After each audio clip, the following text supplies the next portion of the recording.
संशोधकांच्या मते खुडूक कोंबडीची मूळ जात असलेली गॅलस गॅलस ही जंगली लाल कोंबडी सुमारे 8,000 ते 10,000 वर्षांपूर्वी आशियामध्ये पहिल्यांदाच पाळली गेली असावी.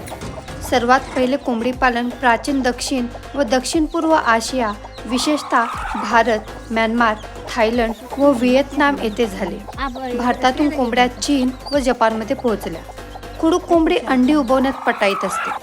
ती स्वतः अंड्यांवर बसून योग्य तापमान राखते व नैसर्गिक पद्धतीने पिल्लं उबवते.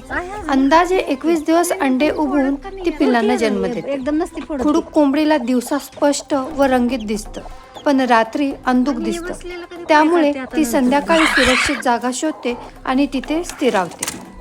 ही अंडी उबवताना अत्यंत संयम ठेवते. ती सलग काही तास अंड्यावर बसते आणि फक्त खाण्यासाठी किंवा पाणी पिण्यासाठीच उठते.